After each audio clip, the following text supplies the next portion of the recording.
Baik,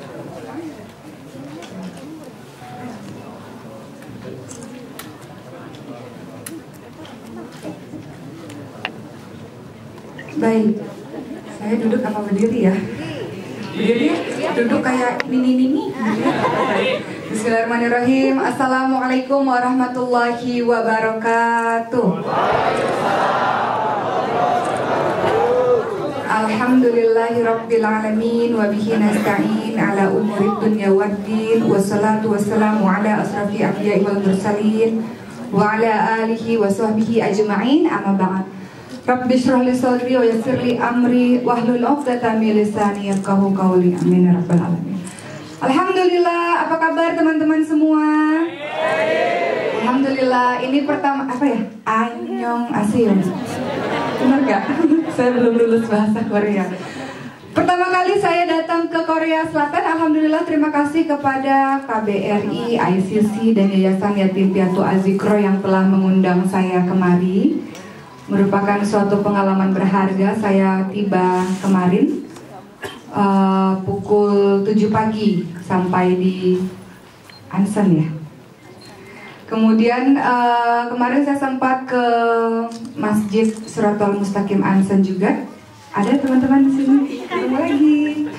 Dan alhamdulillah hari ini bertemu dengan teman-teman. Tentu tak lupa saya mengucapkan yang terhormat. Tadi di belakang panggung saya sudah bertemu dengan Bapak Wakil Kedubes Bapak Cecep Heriawan. Yang saya hormati Bapak Aji dari keipokorea.com. Bapak Aji yang mana ya? Oh, ada, iya Bapak Aji. Kemudian yang saya hormati Bapak Harun dari staf KBRI. Yang saya hormati Mas Diko, Ketua ICC, dan Mas Aris, Ketua Panitia yang sudah saya temui kemarin. Suatu kebahagiaan tersendiri untuk saya bisa hadir di sini di musim semi, menikmati musim bunga-bunga sakura yang katanya nanti kalau udah nggak berbunga lagi nanti banyak belatungnya ya. Ya alhamdulillah, saya datang kemari bersama suami saya, bersama anak saya Mariam, dan mudah-mudahan hari ini juga bisa berkunjung ke Masjid Seoul, Masjid Sentral di Seoul ya. Dan itu merupakan satu cita-cita saya juga karena ada sejarah yang luar biasa di sana. Baik teman-teman, alhamdulillah teman-teman diizinkan oleh Allah Subhanahu wa taala untuk bisa tinggal di Korea Selatan ini, baik sebagai pekerja maupun sebagai pelajar ataupun yang menikah dengan orang Korea. Alhamdulillah atas nikmat Allah yang bisa melihat sebuah kebudayaan yang berbeda, sebuah negeri yang berbeda, sebuah bagian dari bumi Allah yang berbeda, yang tentunya merupakan tantangan tersendiri bagi teman-teman semua karena di sini minoritas Muslim. Tidak seperti di Indonesia. Saya kok dengar azan nggak ada, susah ya azannya ya di sini. Oh nggak ada azan ya? Ini jam berapa zuhur, jam berapa asar, jam berapa maghrib kok nggak ada terdengar azan? Rupanya memang karena masjidnya hanya satu di setiap kota satu. Jadi merupakan tantangan luar biasa karena ternyata Muslim saya baru tahu di Korea ini tidak mencapai, tidak lebih dari 1% saja menjadi kaum minoritas di negeri ginseng ini. Mudah-mudahan membuat teman-teman tetap bersemangat, nggak hanya di Indonesia saja bersemangat beribadahnya, tapi juga di negeri yang minoritas Muslim ini. Makanya alhamdulillah ada komunitas-komunitas yang luar biasa yang membantu teman-teman bersemangat untuk menjalani ibadahnya sebagai hamba Allah di negeri yang minoritas Muslim. Baik teman-teman, sebelum saya membahas mengenai sedekah atau dalam bahasa Arab kita kenal dengan sodakoh, karena tujuan diadakannya acara ini adalah nantinya teman-teman semua akan diminta sodakohnya untuk disumbangkan kepada anak-anak yatim piatu. Jadi mudah-mudahan yang sudah bersodakoh ditambah lagi sodakohnya. Mudah-mudahan nanti seperti janji Allah di surah Al-Baqarah 261, yang bersodakoh insya Allah itu seperti satu benih menjadi 7 bulir menjadi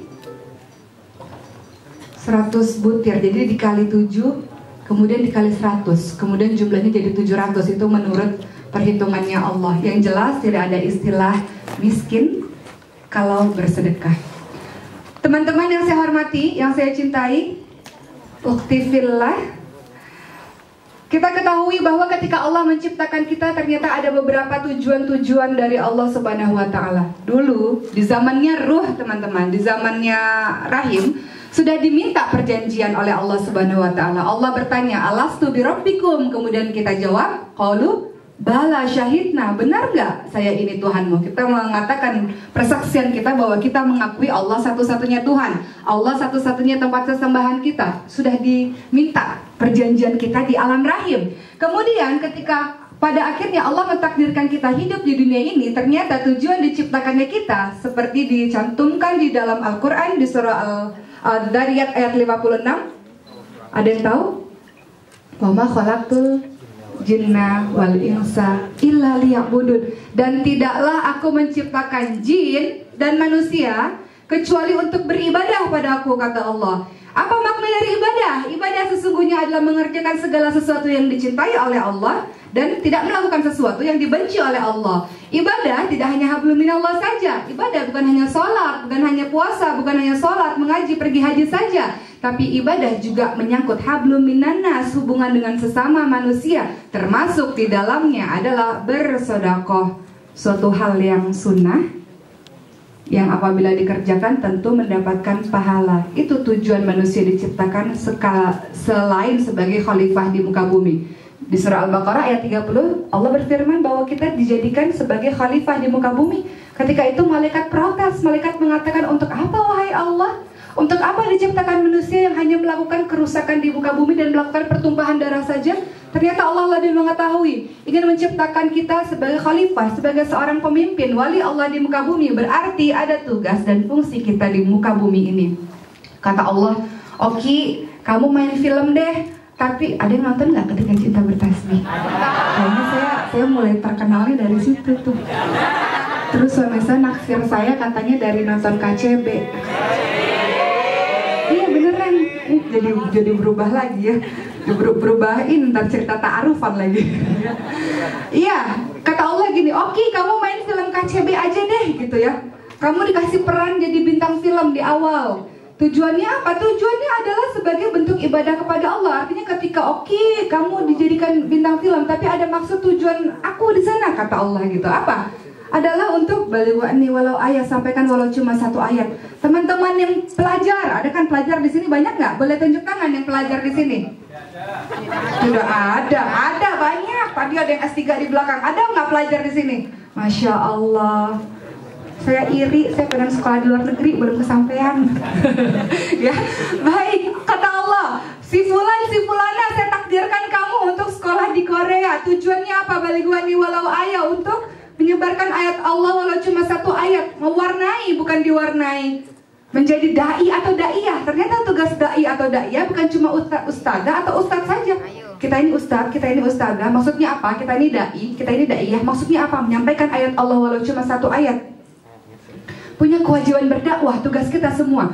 Fulana, kata Allah, saya takdirkan untuk bekerja di Korea Selatan. Tujuannya apa? Tujuannya untuk bangun masjid di Korea misalnya.